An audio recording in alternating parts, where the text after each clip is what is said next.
আজ বুদ্ধ পূর্ণিমা, প্রচণ্ড রোদ। এই সকাল 7টার সময় এত রোদ, তাকানো যাচ্ছে না। তো গুড মর্নিং, আজ একটা নতুন সকাল, নতুন দিন। তো চলো একটু বাইরে বেরোবো ফুল কিনতে, চলো। তো সকালবেলা বাজারে গিয়ে ফুল কিনে নিয়ে এসে তারপর ঢুকলাম রান্নাঘরে। এই যে বাসন কুসন পড়েই রয়েছে আগের দিনের, সমস্ত বাসন পরিষ্কার করে গ্যাস পরিষ্কার করে তারপর এক কাপ চা নিয়ে বসবো।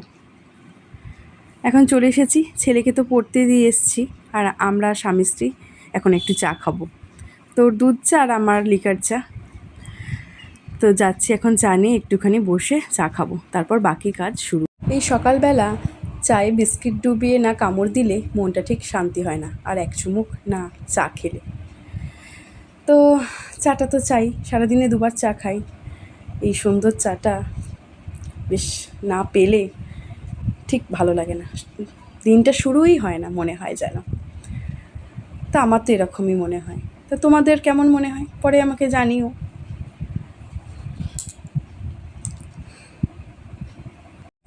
চায়ে চুমুক দেওয়া মানে একদম তৃপ্তির একটা চুমুক দেওয়া, তাই নয় কি? দেখতেই পাচ্ছ, চাটা খেয়ে স্নান টান করে একদম আমি চলে এসেছি ঠাকুর ঘরে।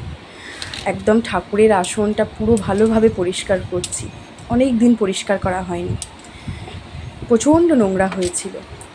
আর আজকে তো বুদ্ধ পূর্ণিমা, তাই সব কিছু নতুন করে আবার সুন্দর করে বসাবো।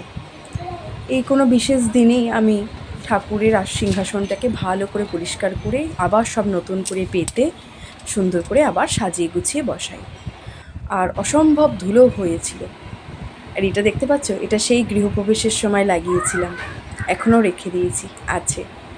তোমাদেরকে পরে একদিন কখনো গৃহপ্রবেশের আমার ভিডিওগুলো যতটুকু আছে আমি তোমাদের সাথে শেয়ার করব। আর এই দেখো, আমার সমস্ত ঠাকুরপত্র সব নামানো রয়েছে পেপারের ওপর, ওগুলোকে আস্তে আস্তে পরিষ্কার করব, করে আবার তুলব। এই অনেকক্ষণ সময়ের কাজ। ছেলেকে ভালো করে খাইয়ে দিয়েছি। আর এই দেখো, কালকে এটা বেরিয়ে কিনে এনেছি, নতুন লাল শালু, লাল আর একটা হলুদ শালু। আর এটা কি বলো তো, এটা তো মেকআপের জিনিস, কিন্তু এটা কিনেছি ঠাকুরকে মেকআপ করানোর জন্য নয়, একটা বিশেষ কাজের জন্য, খুব উপকারী। তো সেটা দেখতে পাবে একটু পরেই কীভাবে এইটা আমি কাজ করব। আর এই জিনিসগুলো ভীষণ ভালো হয়েছে, আন্দাজেই কিনে এনেছি, দেখে মনে হচ্ছে একটু ছোট হবে। তো যাই হোক, আমি পেতেছি সমস্তটা পরিষ্কার করে, কিন্তু দেখলাম এক পাশটা করে একটু ফাঁক রয়ে যাচ্ছে। তাই ভাবছি আবার একটা কিনে এনে কেটে কেটে 3টে ভাগ করে যেগুলো ফাঁক আছে সেগুলোতে পূরণ করে দেবো। দেখতে কীরকম খারাপ খারাপ লাগছে না, কিন্তু কিছু করার নেই, দোকানে এই মাপে ছিল না। তো চলো এবার চটপট করে সমস্তটা ভালো করে পরিষ্কার করে নিয়েছি, স্প্রেও দিয়ে দিয়েছি, আরশোলা স্প্রে, যাতে না কোনো রকম কোনো অসুবিধা না হয়। এবার ভালো করে পরিষ্কারের পালা। এবার নিশ্চয়ই বুঝতে পারছো এটাকে আমি কী কাজে লাগাবো। আসলে আমার যে রাধাকৃষ্ণের মূর্তিটা আছে না, সেই মূর্তিটাতে অসম্ভব কারুকার্য করা রয়েছে। আর দীর্ঘদিন সিংহাসনে থাকার ফলে মূর্তির মধ্যে, কারুকার্যের মধ্যে প্রচণ্ড ছোট্ট ছোট্ট ধুলো ময়লা সবই জমে, যেটাতে হাতে করে বা ন্যাকড়া দিয়ে ভালো করে পরিষ্কার করা যায় না খাঁজগুলোতে। তো সেই জন্য অনেক ভাবনা চিন্তা করে এই ব্রাশটা আমি কিনে এনেছি, যে এইটা দিয়ে ভালো করে পরিষ্কারও করা যাবে। আর অন্য সময় যদি আমি দেখি যে কোনো রকম কিছু ধুলো বা লেগেছে কিংবা মাকড়সা লেগেছে, তখন আমি এই ব্রাশটা দিয়ে পরিষ্কার করে দিতে পারবো, আমাকে বারবার ঠাকুরকে সিংহাসন থেকে নামাতে হবে না। তো সেই পরিষ্কারটাই আমি এখন খুব ভালো করে মনোযোগ দিয়ে করছি, কারণ একদম খাঁজে খাঁজে ধুলো লেগে আছে। তো এই হলো ব্যাপার। আর খুব ভালো পরিষ্কারও হয়েছে, জানো তো, দারুণ সুন্দর পরিষ্কার হয়েছে। তো ছেলেকে এখন বসিয়ে রেখেছি, কারণ এটা খুবই একটু সময় সাপেক্ষের কাজ। ছেলে এখন বসে বসে কম্পিউটারে গান শুনছে, ওকে বসিয়ে রেখে কিছু তো একটা দিয়ে বসাতে হবে, আর আমি এইসব করছি। জানি দেরি হচ্ছে, খিদে পাবে একটু পরে, কিন্তু কিছু করার নেই। আর এই দেখো আমার কৃষ্ণর হাতে এটা কি দেখতে পাচ্ছ বলো তো, এটা একটা রূপোর বাঁশি। যখন প্রথম গৃহপ্রবেশ হয় তখন ওর বাবা এই বাঁশিটা বানিয়ে দিয়েছিল। এখন তো কৃষ্ণকে পরিষ্কার হয়েছে, এবার রাধারানীকেও পরিষ্কারের কাজ চলছে। কি সুন্দর লাগছে না আমার রাধারানী আর কৃষ্ণের মুখটা ভীষণ সুন্দর। মাঝে এই পরিষ্কার করতে করতে আমার এটা মনে হচ্ছিল, যদি সত্যি সত্যি রাধারানী আর কৃষ্ণকে যদি সত্যিকারে সাজাতে পারতাম তাহলে কতই না ভালো হতো। দেখো, তোমাদের সঙ্গে গল্প করতে করতে কিন্তু অনেকটা কাজ এগিয়েও গেছে আমার। আর সত্যি কথা বলবো, আমার না একটা গানের কথা খুব মনে পড়ছে। হঠাৎ করেই পরিষ্কার করতে করতে গানের কথাটা, লাইনগুলো মনে পড়ে গেল। গানটার মাঝখানের একটা লাইন, ভীষণ জনপ্রিয় একটি গান, সেই গানটার মাঝখানের একটি লাইন দুকলি গাই একটুখানি, ঠিক আছে? কলি কলি ফুল ফুটেছে নীল কালো আর সাদা, কোন ফুলেতে কেষ্ট আছে কোন ফুলেতে রাধা। কলি কলি ফুল ফুটেছে নীল কালো আর সাদা, কোন ফুলেতে কেষ্ট আছেন কোন ফুলেতে রাধা।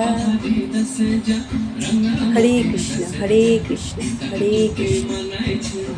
সবার মঙ্গল করো, সবাইকে ভালো রেখো।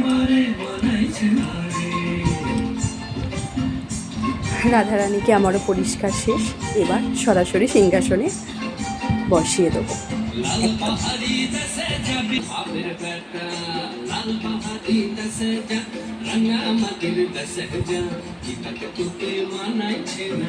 আর এক এক করে বাকি ঠাকুরগুলো মুছে পরিষ্কার করে নিয়ে সিংহাসনে বসিয়ে দেবো।